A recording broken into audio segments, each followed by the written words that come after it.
حدیث نمبر 419 419 عن ابن عباس رضی اللہ عنہما قال سمعت رسول اللہ صلی اللہ علیہ وآلہ وسلم یقول عینان لا تمسهم النار، رسول اللہ صلی اللہ علیہ وآلہ وسلم ارشاد فرماتے ہیں دو آنکھ ایسے ہیں جن کو آگ نہیں چھوئے گی.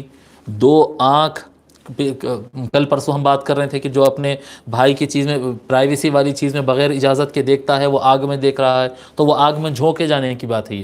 یہ اب آگ سے بچنے والا بیان ہے. یہ دو آنکھ ایسی ہے جن کو آگ نہیں چھوئے گی.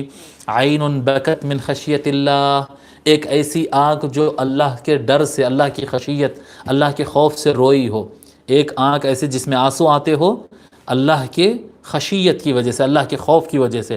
وعین باتت تحرس فی سبیل اللہ، اور ایک ایسی آنکھ جو لوگوں کی سیکیورٹی کا کام کرتا ہو اللہ کی خاطر، لوگوں کی حفاظت، ان کی جان کی حفاظت، ان کے مال کی حفاظت کرتا ہے. کیونکہ اللہ تبارک و تعالیٰ کو سلامتی اور امن پسند ہے. سو اللہ کی راہ میں، اللہ کی خاطر جو لوگوں کی جان مال حفاظت کرنے کا کام کرتا ہے، اللہ تبارک و تعالیٰ اس آنکھ کو بھی جو ہے کبھی جہنم میں، کیونکہ وہ اللہ کی محبت میں وہ بندوں کی نگرانی کر رہا ہے، ان کی حفاظت کر رہا ہے. تو فرماتے ہیں کیا کہتے ہیں، اللہ تبارک و تعالیٰ اس کی آنکھ کو کبھی جہنم کی سزا نہیں دے گا.